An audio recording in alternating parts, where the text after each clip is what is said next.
Hello everyone, हम पढ़ रहे हैं क्लास 10th की history chapter 1 the rising of nationalism in Europe.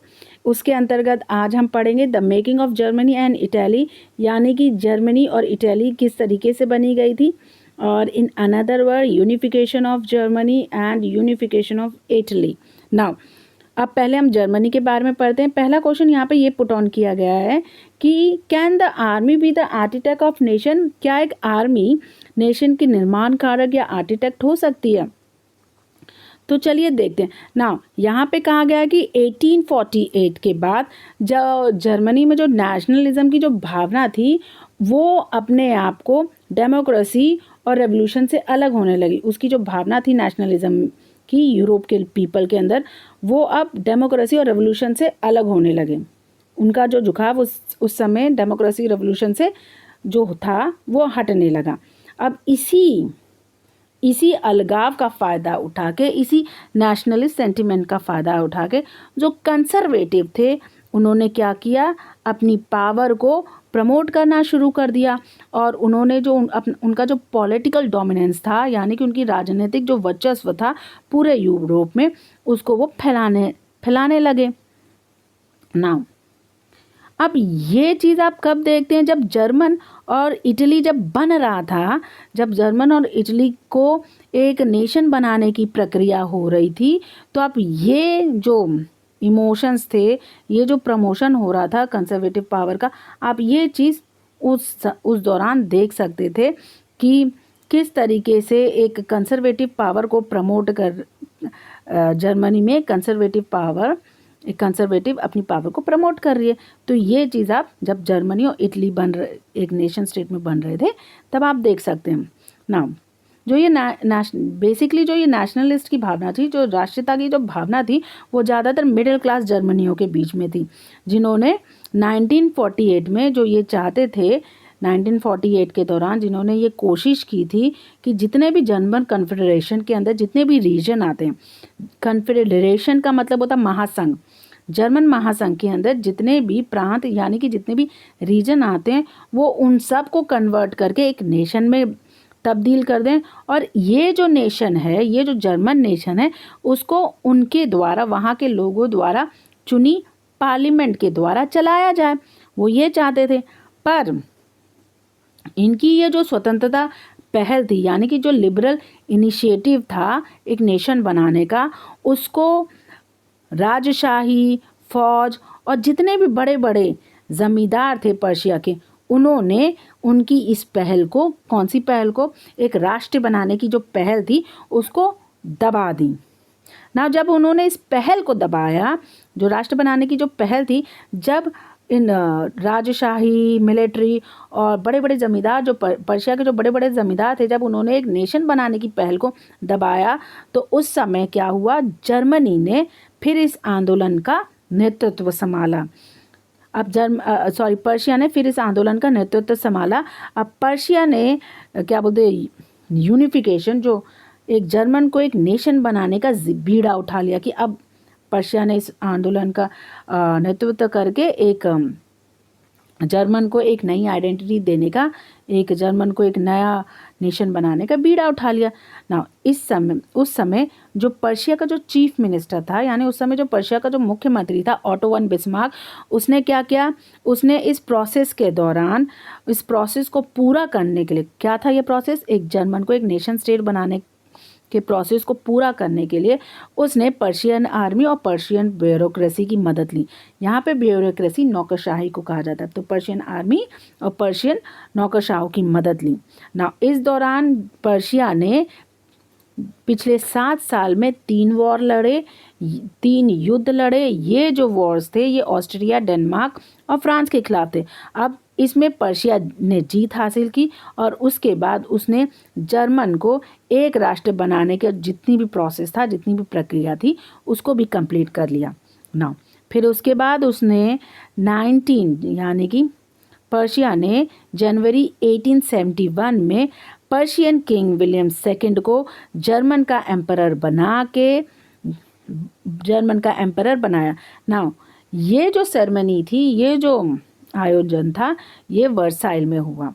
Versailles में कौन सा आयोजन हुआ? वर्साइल में पर्शियन किंग को William second, Persian king William first को जर्मन एम्परर यानी कि जर्मनी का राजा घोषित कर दिया गया। ठीक है, अब आप देख सकते हैं कि यहाँ पे कंजर्वेटिव पावर थी, यहाँ पे कोई डेमोक्रेसी थी नहीं थी, कहीं कुछ नहीं था। नेशन बना लेकिन बिना डेमोक्रेसी के। ठीक है, यहाँ पे राजा को एक नेशन को चलाने के लिए जिम्मा सौंप दिया गया। See that's what a sentiment. देखिए यही सेंटिमेंट वहाँ पे मेंशन किया गया।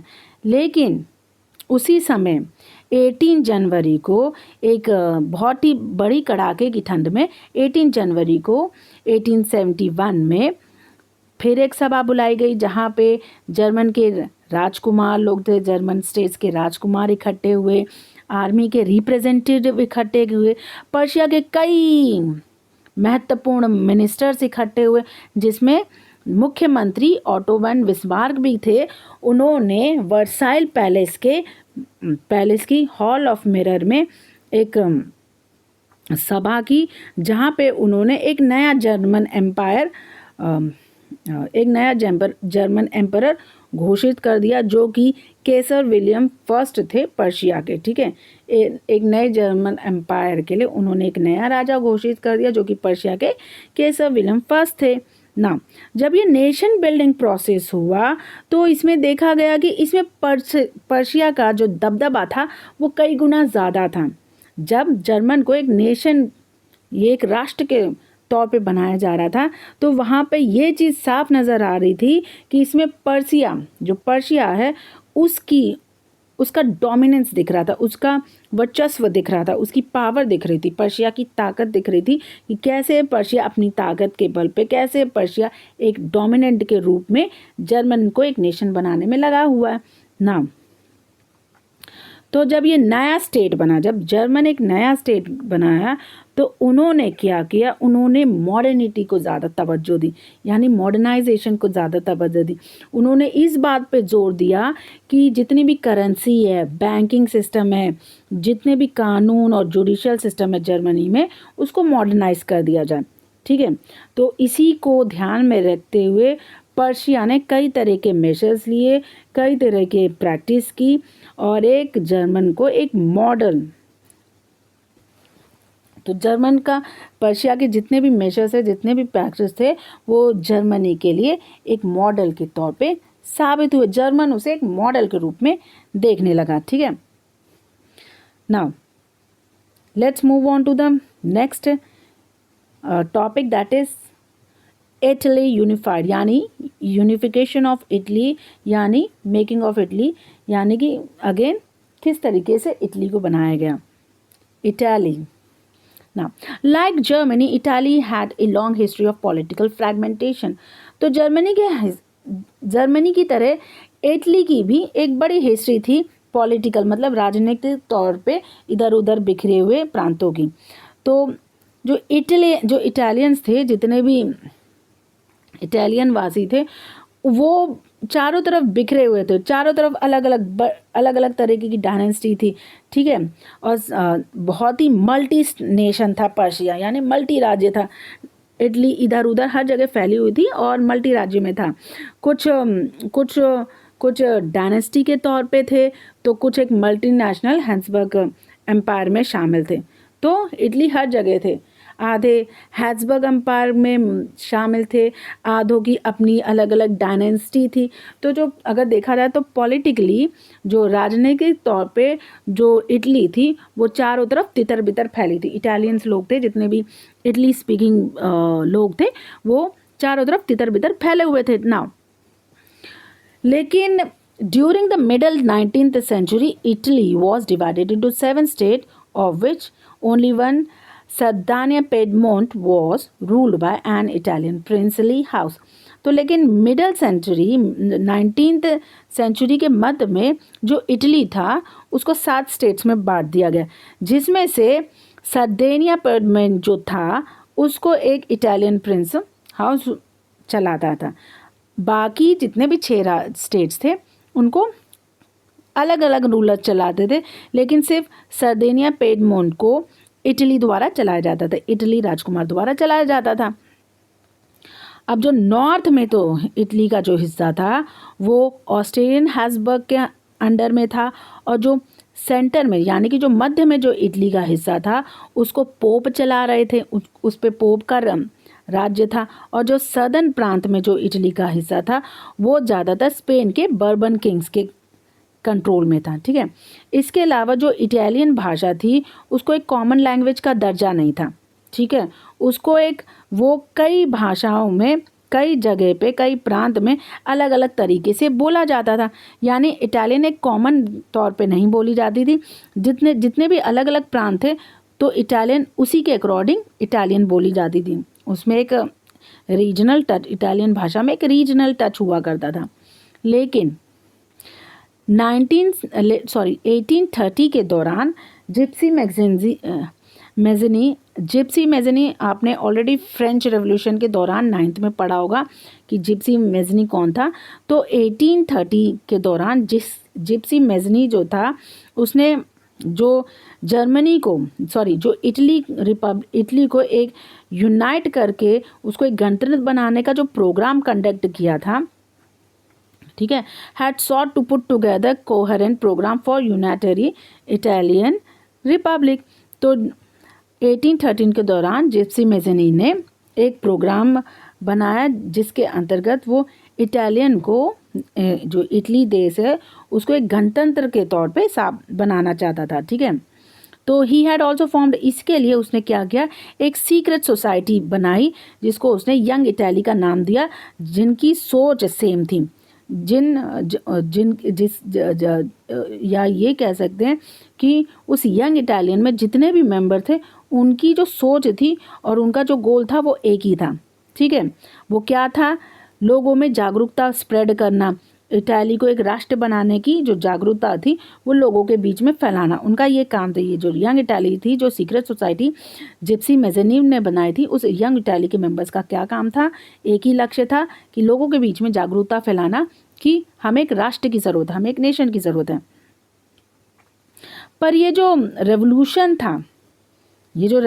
था ये 1831 और 1848 दोनों बार फेल हुआ, जिसकी वजह से जो साइडिनिया पेडमोंट था, जो कि उस समय किंग विक्टर एमैनुएल द्वारा रूल्ड किया जा रहा था, उन्होंने क्या किया, उन्होंने इस वॉर के ज़रिए इटली को एकजुट बनाने की जो जिम्मेदारी थी अपने हाथों में ले ली। As you can see it is written here, the failure of revolutionary uprising both in 1831 and 1948 meant that the mantle now fell on Sardinia Piedmont under its ruler King Victor Emmanuel II to unify the Italian state through war। तो Emmanuel II जो Sardinia Piedmont के जो king थे Victor Emmanuel II, उन्होंने war के ज़रिए ये जो जिम्मेदारी थी इटली को एक नेशन बनाने की, उन्होंने वॉर के ज़रिए ये अपने हाथों में ले ली। और ये अपने हाथों में इसलिए ली कि इसके पहले जितनी भी क्रांतियाँ हुई इटली को एक राज्य बनाने की, दोनों 1831 और 1848 वो दोनों ही फेल हो चुकी थी। एंड दैट इज़ वाई जो किंग विक्टर एमैनुएल थे सार्डिनिया पेडमोंट के, उन्होंने जर्मनी को एकजुट करने की जिम्मेदारी अपने हाथों में ले ली। तो लेकिन रूलिंग जितने भी अमीर लोग थे उस रीजन के, उनको ये बड़े मुनाफे का फ़ायदा लग रहा था। क्या था मुनाफे का फ़ायदा? उनको ये लग रहा था कि अगर हम इटली को एक यूनिफाइड कर दे, छोटे छोटे इटली के जो प्रांत हैं, छोटे छोटे इटली के जो रीजन है, उनको इकट्ठा करके एक बना दें, तो ये पॉसिबिलिटी हो जाएगी कि जो आर्थिक तौर पे जो विकास है और जो राजनीतिक तौर पे जो डोमिनेंस है वो बहुत बड़े पैमाने पे हो पाएगा। इसकी पॉसिबिलिटी हो सकती है कि मतलब वो आर्थिक तौर पे भी डेवलपमेंट होगा और पॉलिटिकल डोमिनेंस भी बढ़ेगा इटली का। तो उनको इसने इस फायदे के तौर पे देखा ना। जो chief minister Cavour who held the movement to unify the region of Italy was neither a revolutionary nor a democrat. जो मुख्यमंत्री था कैवियर, जो इसने ये जो इस मूवमेंट जो इटली जो जितने भी प्रांत हैं उसको यूनिफाइड करके इटली बनाने का जो मूवमेंट था उसको जो लीड कर रहा था, जो कि कैवियर जो कि मुख्यमंत्री था, कैवियर था, मुख्यमंत्री कैवियर था, उन्होंने जो आंदोलन चलाया था जर्मनी को एक करने का, वो ना एक रेवोल्यूशनरी था, ना एक डेमोक्रेटिक था, ना एक क्रांतिकारी था, ना एक नौकरशाह था। ठीक है, वो बाकी अमीरों जैसा ही था। ठीक है, एक बहुत ज़्यादा अमीर और एजुकेटेड मेंबर था इटालियन एलाइट का।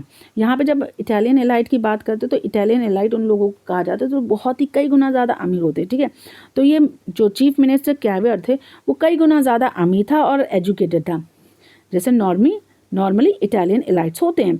ठीक है, तो उसकी जो भाषा थी, जो वो बोलता था, उसकी इटालियन से, किसकी, कैवियर की जो फ्रेंच भाषा थी वो इटालियन से कई गुना ज़्यादा अच्छी थी।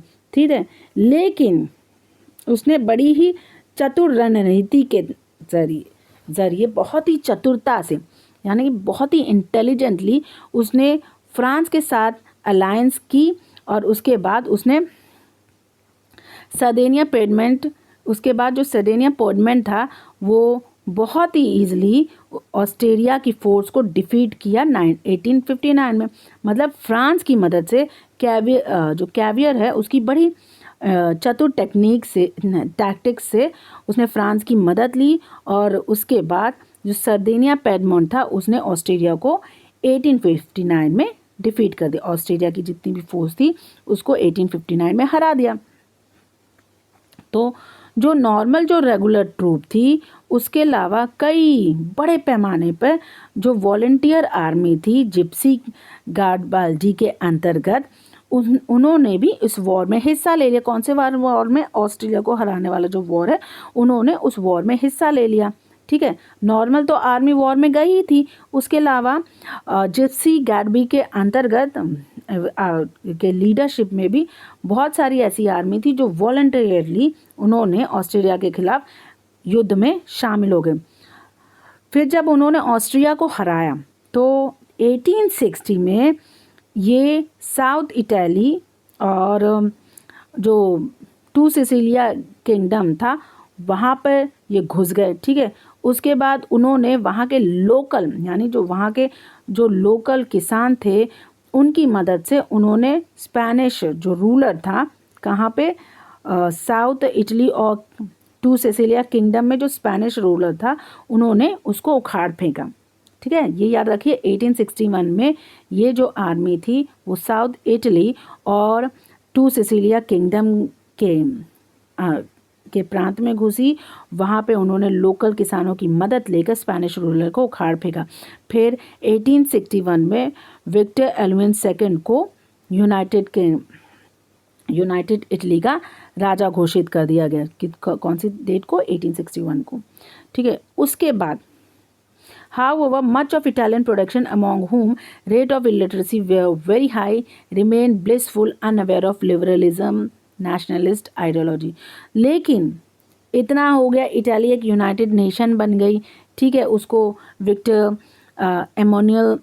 एमोन्यूल सेकंड चलाने लगे। लेकिन इसके बाद भी बहुत ज़्यादा नंबर में जितनी भी इटालियन पॉपुलेशन थी उनमें कई लोग अनपढ़ थे। ठीक है, तो जो अनपढ़ की, जो इलिटरेसी की जो गिनती थी वो कई गुना ज़्यादा थी और उन लोगों को ये पता ही नहीं था कि लिबरल नेशनलिस्ट जैसी कोई चीज़ या कोई मूवमेंट पूरे इटली में चल रहा है। तो वो जो किसान थे जिन्होंने गैरीबाल्डी को सपोर्ट किया था साउथ इटली में, उन्होंने कभी ये इटालिया शब्द नाम सुना ही नहीं था। ठीक है, अब याद रखिए जो किसान थे, पहली बात जो इटालियन की जो आधी से ज़्यादा जो पॉपुलेशन थी वो अनपढ़ थी, अनारक्षित थी।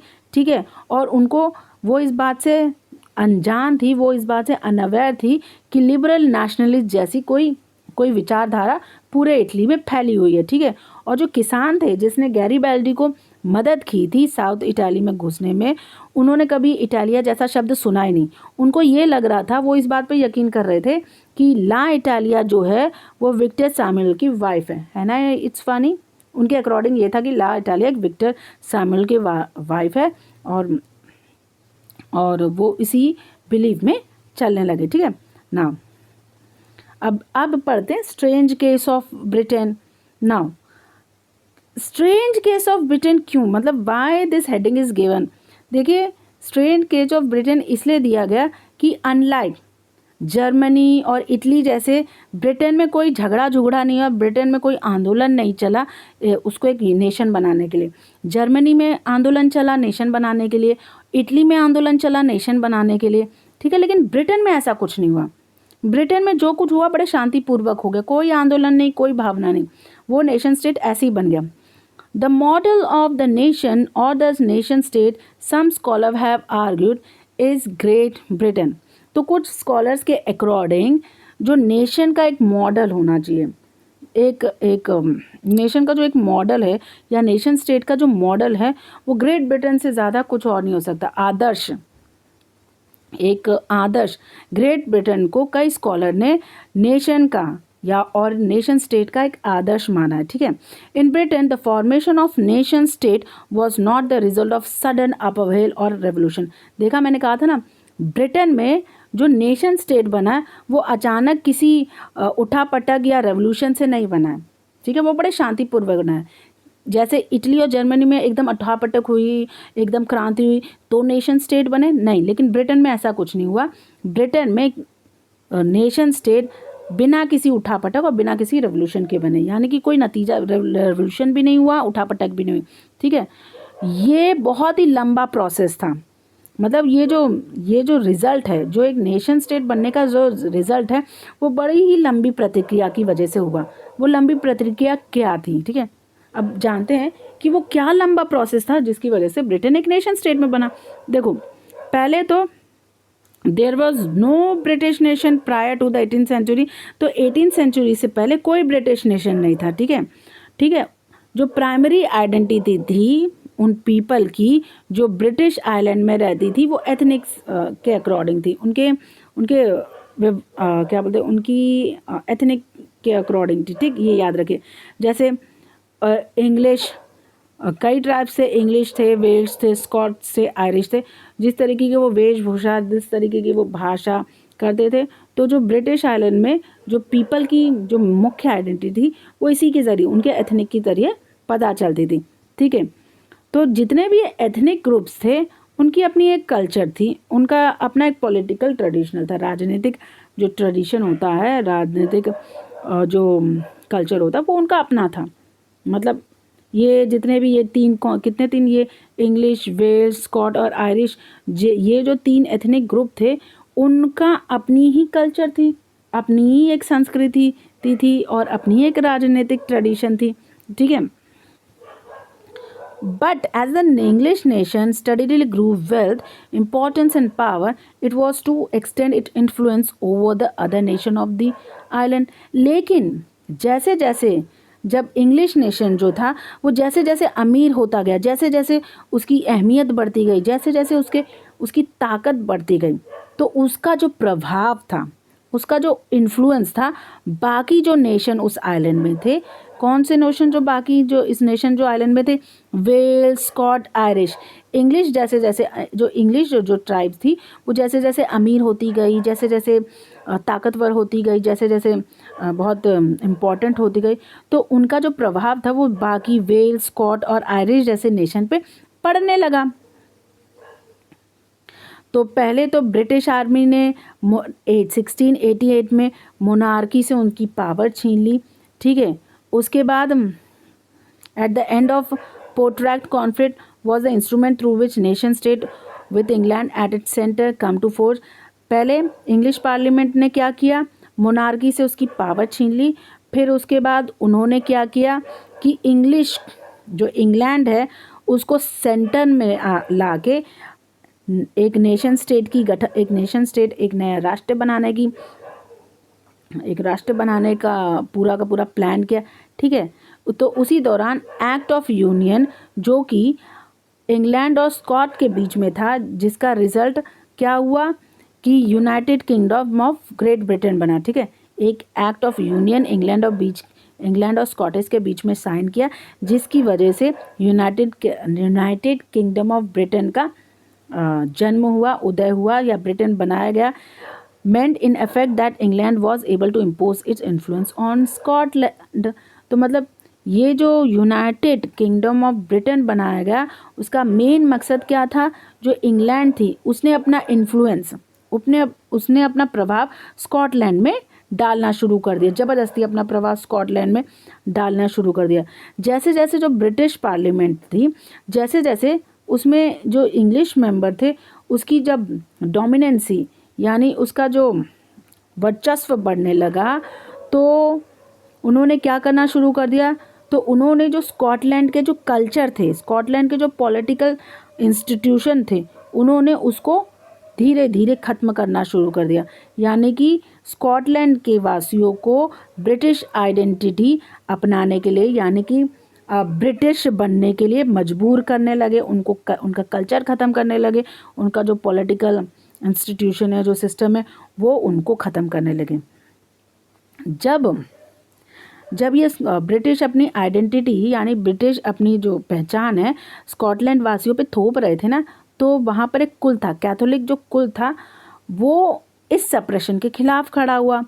ठीक है, ये जो कैथोलिक जो कुल था वो स्कॉटिश हाईलैंड में रहता था, और जब वो इस सप्रेशन के खिलाफ खड़ा हुआ, मतलब जो इसके विरोध करने लगा कि हम ब्रिटिश आइडेंटिटी नहीं लेंगे, हम स्कॉटलैंड ही हैं तो हम स्कॉटिश ही बने रहेंगे, जब वो इसके खिलाफ खड़े हुए तो उनके इस अटेम्प्ट को बड़ी बुरी तरीके से कुचल दिया गया, मतलब बहुत बुरी तरीके से उनको सप्रेस कर दिया गया, उनके उस विद्रोह को दबा दिया गया।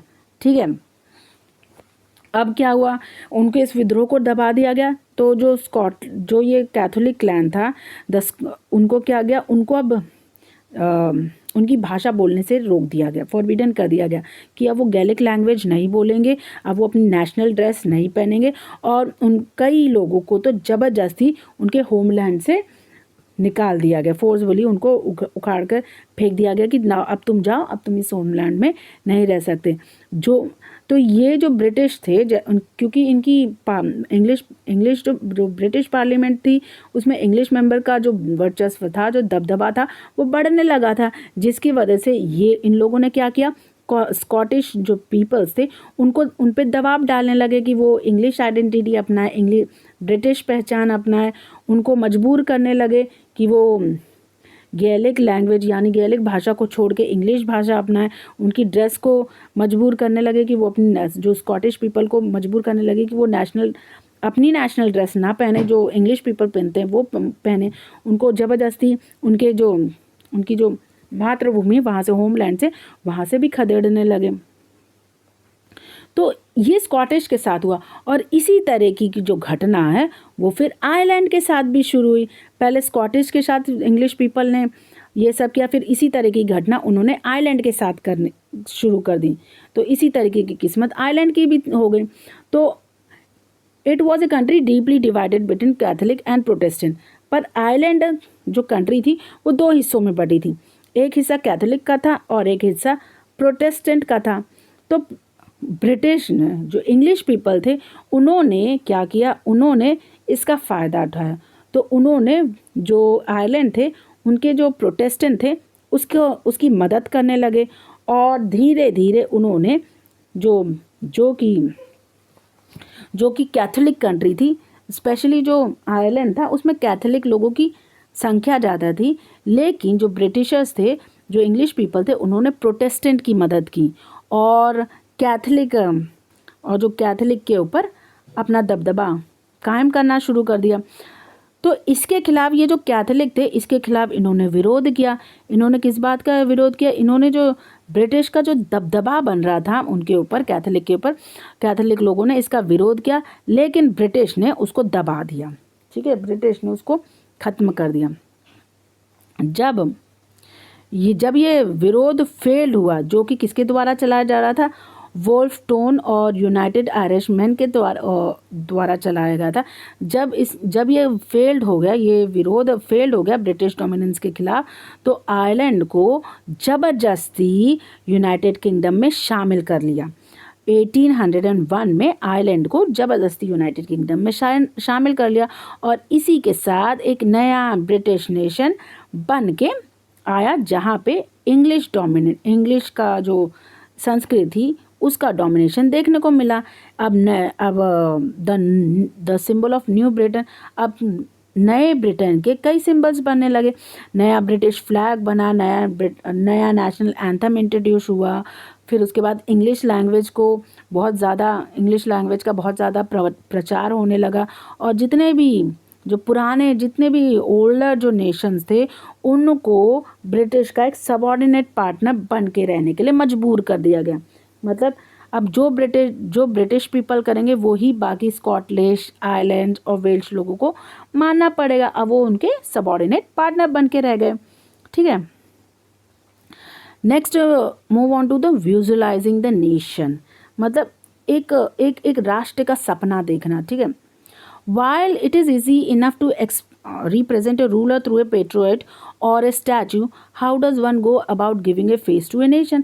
मतलब ये बहुत आसान था कि एक नेशन को, एक रूलर को एक पोर्ट्रेट के रूप में, मतलब एक रूलर तो एक राजा होता है, ठीक है, उसका एक पोर्ट्रेट बनाने में, एक स्टैचू बनाना बड़ा आसान था।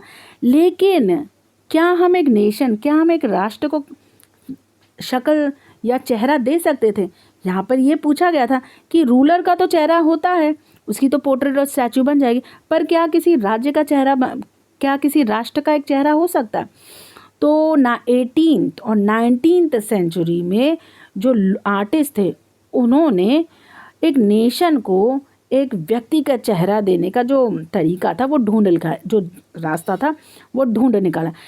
जो आर्टिस्ट थे 18 और 19th सेंचुरी के, उन्होंने इसका एक रास्ता ढूंढ लगाया कि हाँ, हम एक नेशन को एक इंसानी चेहरा दे सकते हैं।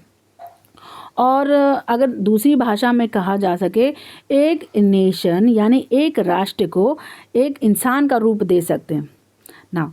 नेशंस वे उस समय जो नेशंस थे उनको एक फीमेल फिगर दिया गया था, उनको एक औरत के रूप में दिखाया जाता था। ठीक है, the female form that was chosen to personify the nation did not stand for any particular woman in real life।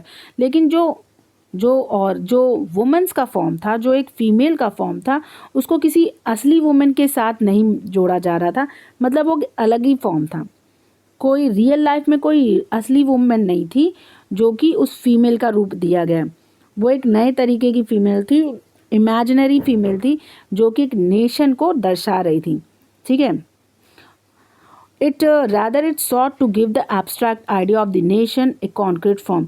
तो मतलब ये जो था वो एक जो एक एग्जैक्ट आइडिया था उसको एक ठोस रूप दे रहा था। जो नेशन बनाने का, जो नेशन को एक रूप देने का जो एब्स्ट्रैक्ट आइडिया था उसको एक ठोस फॉर्म में कन्वर्ट कर दिया गया ना।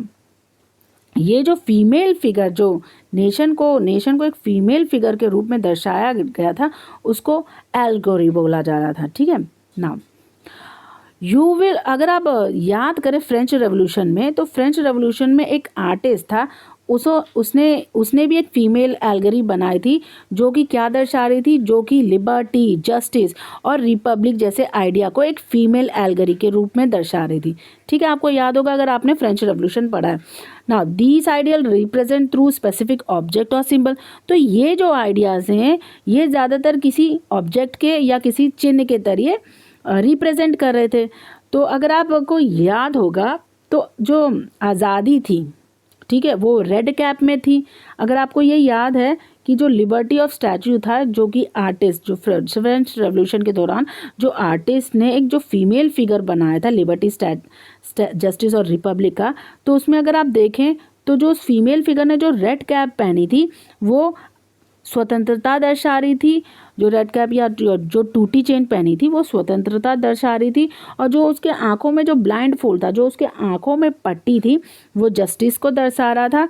और आंखों में पट्टी और उसके हाथों में जो तराजू था वो जस्टिस को दर्शा रहा था। ठीक है, इसी तरीके से कई फीमेल एल्गरीज का निर्माण किया आर्टिस्ट ने 19th सेंचुरी में, जो हर तरीके के राष्ट्र को दर्शा रहा था, हर तरीके के राष्ट्र की प्रतिनिधित्व कर रही थी।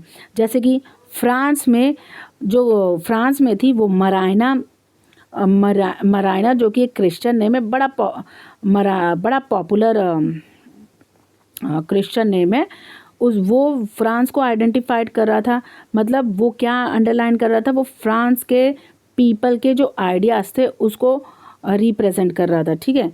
ये जो एल्गरी थी फ्रांस की, उसको मराइना कहा गया, जो कि एक क्रिश्चियन नेम था, और ये जो फ्रांस के पीपल की जो विचार थे उसको दर्शा रहा था, नेशन बनाने का जो विचार था उसको दर्शा रहा था। उसकी खास बात क्या थी उसकी कि her characteristic were drawn from those of liberty and the republic. उसकी जो पहचान थी वो ज़्यादातर आज़ादी और गणतंत्र की तरफ गणतंत्र दर्शा रही थी। जो रेड, जैसे कि लाल जो रेड कैप थी, जो ट्राई कलर था, जो कोकेट था, ये सब लिबर्टी और रिपब्लिक को दर्शा रही थी, ठीक है। जो स्टैच्यू ऑफ मराइना थी उसको ज़्यादातर पब्लिक एरिया में खड़ा किया गया ताकि लोगों को ताकि लोगों के दिमाग में ये बैठा सके कि ये एकजुटता का राष्ट्रीय चिन्ह है, कि फ्रांस की एकजुटता का ये राष्ट्रीय चिन्ह है और ये लोगों को एकजुट होने की भावना प्रदर्शित करता हो। तो ना अब ये जो मराइना, जो फ्रांस की एलेगरी थी, ये कॉइन्स में, ये स्टैम्प्स में भी छपने लगी। इसी तरीके से जर्मनी ने जर्मेनिया एल्गरी को इंट्रोड्यूस किया। तो जो जर्मेनिया थी, जो उसने मुकुट पहना है, वो जो उसने क्राउन पहना था, जो उसने मुकुट पहना था, वो ओक लीफ से बना है, ठीक है। अब ये जर्मन में जो ओक था वो बहादुर, हीरोइज्म के लिए खड़ा था, ठीक है। मतलब ओक स्टैंड्स फॉर हीरोइज्म, मतलब अगर आप ओक का मतलब हीरोइज्म था जर्मन में, ठीक है। That's what we talk. Now let's move on to the last and final topic of this, and that is nationalism and imperialism. Now अगर आप देखा जाए तो नेशनलिज्म और इम्पीरियलिज्म दो अलग टर्म है, ठीक है। By the late quarter of the 19th century, nationalism no longer retain its idealist liberal democratic sentiments of the first half of the century but become a narrow greed with limited end. तो अगर हम देखा तो 19th century के आखिरी चरण में, तो 19th सेंचुरी के लास्ट क्वार्टर तक आते आते जो नेशनलिज्म की जो भावना थी वो अब आइडियलिस्टिक नहीं रही, मतलब वो अब स्वतंत्रता या डेमोक्रेटिक सेंटिमेंट से नहीं जुड़ी थी, ठीक है, जो कि फर्स्ट हाफ में थी।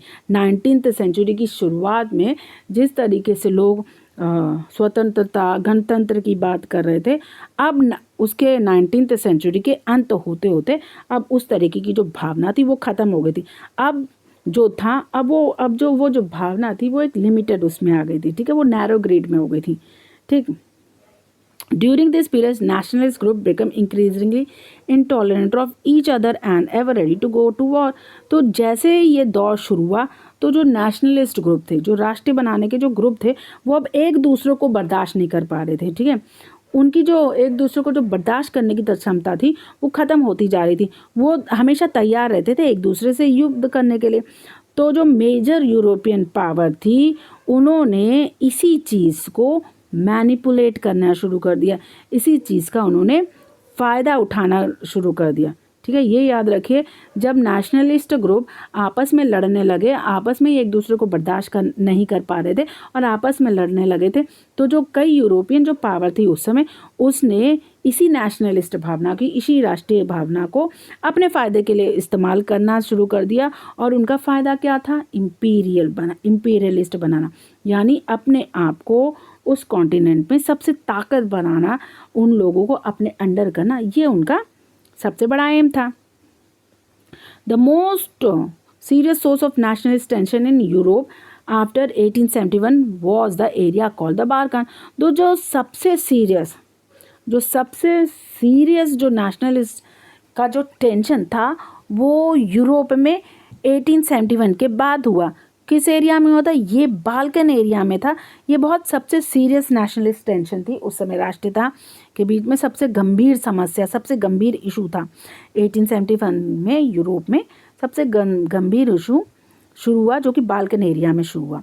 अब बाल्कन एरिया क्या था? Balkan area was a region of geographical and ethnic variation comprises of modern day Romania, Bulgaria, Albania, Greece, Macedonia, Croatia, Bosnia, Herzegovina, Slovenia, Siberia, Montenegro, whose inhabited were broadly known as Slavs। तो Balkan जो area था उस time वो geographically देखा जाए और ethnically देखा जाए तो वो कई छोटे स्टेट से बना था। इसमें बुल्गारिया, रोमेनिया, अल्बानिया, ये सारे जो स्टेट थे वो कई स्टेटों से बना था और ये सब उस बाल्कन एरिया में रहते थे। यानी बहुत सारी छोटे नेशंस थे और वो नेशंस को मिला के बाल्कन कहा जाता था और उन सब को मिला के स्लाव कहा जाता था। लेकिन जो सबसे बड़ा पार्ट था जो बाल्कन का, वो ऑटोमन एम्पायर के अंतर्गत आता था, यानी कि उसको ऑटोमन एम्पायर रूल करता था। ठीक है। Now the spread of idea romantic nationalism in the Balkan together with the disintegration of the Ottoman Empire made this religion very explosive।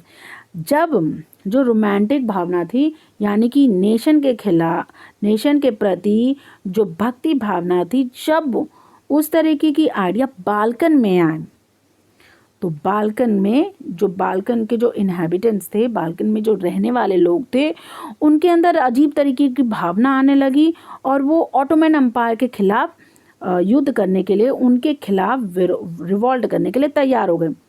All through the 19th century, the Ottoman Empire has sought to strengthen itself through modernization, internal transformation, but with very little success। तो मतलब पूरे 19th century में Ottoman empire, और जो Ottoman empire था वो एक modernisation की तरफ, वो एक इंटरनल रिफॉर्म की तरफ बढ़ता जा रहा था, पर उसको जो इस चीज़ में बड़ी छोटी सी सफलता हासिल हुई। एक करके जितने भी यूरोपियन सब्जेक्ट्स थे वो अपने आप को ऑटोमन एम्पायर से अलग करते जा रहे थे और अपने आप को आज़ाद करते जा रहे थे, अपने आप को डिक्लेयर कर रहे थे कि हम ऑटोमन एम्पायर से अलग होकर अपने आप को एक इंडिपेंडेंट नेशन के तौर पे डिक्लेयर कर रहे थे। The Balkan people base their claim for independence or political right on nationality and use history to prove that they had once been independent but had subsequently been subjugated by foreign power। तो Balkan ने ये दावा ठोक दिया कि वो पहले से ही इंडिपेंडेंट थे। ठीक है, उनके पास अपने पॉलिटिकल राइट है नेशनलिस्ट के, वो पहले से ही इंडिपेंडेंट हैं। अगर इतिहास उठा के देख लिया जाए तो यहाँ पे ये कहा गया कि बाल्कन इंडिपेंडेंट थे, पर उनको मजबूर कर दिया किसी के अंडर जाने के लिए, पर एक फॉरेन पावर ने आके उनको मजबूर कर दिया कि वो उनके अंडर आ जाएं। ठीक है ना। Hence the rebellious nationalists in the Balkan thought of their struggle as attempt to win back their long lost independence। पर जो बाल्कन के जो रेबेलियन थे, जो विद्रोही थे, बाल्कन के जो विद्रोही थे, उनको ये लगा कि अगर हम स्ट्रगल करेंगे ना तो हम वापस जो हमारी खोई हुई आज़ादी है उसको जीत लेंगे। That's what they have thought. जो बाल्कन के जो रेबेलियंस थे, जो विरोधी थे, विद्रोही थे, उनको यही लगा कि अगर हम बहुत लंबा स्ट्रगल करेंगे तो हम वापस अपनी पुरानी आज़ादी पा सकते हैं। As the different Slavic nationalist struggle to define their identity and independence, the Balkan area become an area of intense conflict. तो जितने भी स्लेविक्स लोग थे, कौन ये स्लेविक्स थे? रोमेनिया, अल्गेरिया, ग्रीस एटसेट्रा, ये जितने भी स्लेविक्स लोग थे वो अपनी आइडेंटिटी के लिए स्ट्रगल कर रहे थे, अपनी आज़ादी के लिए स्ट्रगल कर रहे थे, जिसकी वजह से ये बाल्कन जो एरिया था बहुत हाईलाइटेड हो गया। ये आपस में ही लड़ रहे थे। They were struggling for their own identity. ये जितने भी बने थे छोटे छोटे नेशन को मिलाकर जो बाल्कन एरिया बना था, वो आपस में ही लड़ रहा था अपनी अपनी आइडेंटिटी, अपनी अपनी आज़ादी के लिए। तो जो बाल्कन में जितने भी स्टेट थे वो एक दूसरे से बड़े जलते थे। ठीक है, और वो ये कर रहे थे कि मैं उनके स्टेट को उनके स्टेट में कब्जा करके अपनी टेरिटरी बढ़ा लूँ। तो जितने भी स्टेट्स है, छोटे छोटे, बल्गेरिया, रोमेनिया, ग्रीस, ये सब आपस में ही एक दूसरे से जल रहे थे और ये इस बात की उम्मीद कर रहे थे कि हम अपनी टेरिटरी फैलाएं, हम उस एरिया में अपनी टेरिटरी फैलाना शुरू कर दें, एक दूसरे से वो करके अपनी टेरिटरी फैलाने लगे। लेकिन जब मैटर और भी मुश्किल हो गया, जब बाल्कन बड़े बड़े पावर हाउस की दुश्मनी की वजह बन गया। ठीक है, मतलब जब बाल्कन में जितने भी स्टेट थे वो जब अपने आज़ादी के लिए, अपनी आइडेंटिटी के लिए लड़ रहे थे, एक दूसरे से जल रहे थे, एक दूसरे अपनी टेरिटरी फैलाने में लगे हुए थे, वहाँ तक तो ठीक था, लेकिन जब इसमें बड़ी बड़ी पावर हैं, जब जो बड़े बड़े जो यूरोपियन के बड़ी बड़ी जो पावर कद्दावर जो नेशंस थे, जब वो इनके झगड़े में कूद गए, तो जो सिचुएशन थी वो बहुत ही ज़्यादा जटिल हो गई, बहुत ही ज़्यादा कॉम्प्लिकेटेड हो गई. Now during this period there was intense rivalry among the European power over trade, colony as well as naval and military. लेकिन जब ये बाल्कन का जो पूरा 19th सेंचुरी में जब ये बाल्कन के बीच में आपस में जब झगड़ा हो रहा था, तो उसी समय जो यूरोपियन की बहुत बड़ी बड़ी जो पावर्स थी वो ट्रेड कॉलोनीज़ को लेकर एक दूसरे से झगड़ रही थी. ठीक है, ट्रेड और कॉलोनीज़ को लेकर उनकी अपनी दुश्मनी थी, नेवल और मिलिट्री को लेकर उनकी अपनी दुश्मनी चल रही थी. तो इसी दुश्मनी में the rivalry were very evident in the way the Balkan problem unfolded. तो each power, Russia, Germany, England, Austro-Hungary was keen on countering the hold of other power over the Balkan and extending its control over the area. तो Russia, Germany, England, Austro-Hungary ये क्या कर रही थी, ये कोशिश कर रही थी कि ये अपनी पावर बाल्कन पे अपनी पावर जो है बाल्कन को टेक ओवर करके उन पे कंट्रोल कर सके. तो ये चारों जो पावर्स थी वो पूरी कोशिश कर रही थी अपना वर्चस्व साबित करने की कि हम ज़्यादा स्ट्रॉन्ग हैं, और वो इसी वजह से वो बाल्कन पे अपना कंट्रोल वो उस एरिया जो जितना भी एरिया था बाल्कन का उस पर वो अपना कंट्रोल जताना चाहती थी ना. अब जब वो बाल्कन पे अपना कंट्रोल जताने की ये जर्मनी, रशिया, इंग्लैंड, ऑस्ट्रो-हंगरी जब बाल्कन पे अपना कंट्रोल जताना चाह रही थी, तो ये जो सिचुएशन थी वो कई युद्धों का कारण बनी, और जिसकी वजह से फाइनली फर्स्ट वर्ल्ड वॉर की नौबत आ गई, जिसकी वजह से फाइनली जो फर्स्ट वर्ल्ड वॉर था उसकी नौबत आ गई. ठीक है ना. Nationalism aligned with imperialism led European to disaster in 1914. तो जो नेशनलिज्म था जिसको इम्पीरियलिस्ट के साथ जोड़ा जाने लगा, उसने कहीं ना कहीं यूरोपियन की 1914 में बहुत बड़ी दुर्दशा कर दी. But meanwhile many countries in the world which has been colonise by European power in 19th century began to oppose imperial domination. तो उसी समय जितनी भी कॉलोनीज थी जो यूरोपियन पावर के अंतर्गत थी 19th सेंचुरी में, तो उन्होंने जो इम्पीरियल डोमिनेशन था उसका विरोध करना शुरू कर दिया. ठीक है.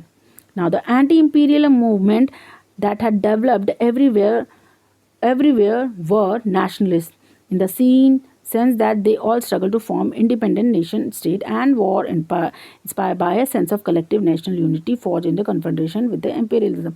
तो जितनी भी एंटी मूवमेंट शुरू हुए वो ज़्यादातर नेशनलिस्ट की भावना से शुरू हुए. वो लोग थे, वो राज्य स्टेट्स थे जो इस बात को स्ट्रगल कर रहे थे, जो ये चाहते थे कि हम एक आज़ाद नेशन स्टेट बने और हमारी अपनी उनके और वो इस बात से इंस्पायर हुए कि हमारी एक अपनी कलेक्टिव सामूहिक एक नेशन आइडेंटिटी हो जो कि इम्पीरियलिज्म से ना मिली हो. ना इम्पीरियलिज्म का मतलब होता है कि जब आप एक पावर हाउस हो और आपके अंदर कई छोटे छोटे नेशन कंट्रीज कॉलोनीज के तौर पे आते हैं. When you are a very strong nation and you are controlling other weaker nation. ठीक है ना. European idea of nationalism were nowhere replicated और people everywhere develop their own specific variety of nationalism. तो जो European idea था ना, जो European विचार था नेशनलिज्म का, वो कहीं भी नहीं देखने को मिल रहा था. नो वेयर रेप्लिकेटेड, वो कहीं भी देखने को नहीं मिल रहा था. जो लोग थे, जो चारों तरफ में जो लोग थे ना, तो उनकी अपनी एक सोच थी नेशनलिज्म को लेकर. ठीक है, उनके अपने अपने एक आइडियाज़ थे, वो अपने अपने तरीके से सोच रहे थे कि नेशनलिज्म के लिए उनके अपने अपने मीनिंग थे, उनके अपने अपने डेफिनेशन थे. ठीक है. But the idea that society should be organise into nation state come to be accepted as a natural and universal. लेकिन जो आइडिया था, जो विचार था, जो कि सोसाइटी को एक ऑर्गेनाइज नेशन स्टेट में कन्वर्ट करता था, वो नेचुरल और यूनिवर्सल था. Here we end this chapter. Okay, I hope you like it. If you like it, subscribe it. ठीक है. Have a good day.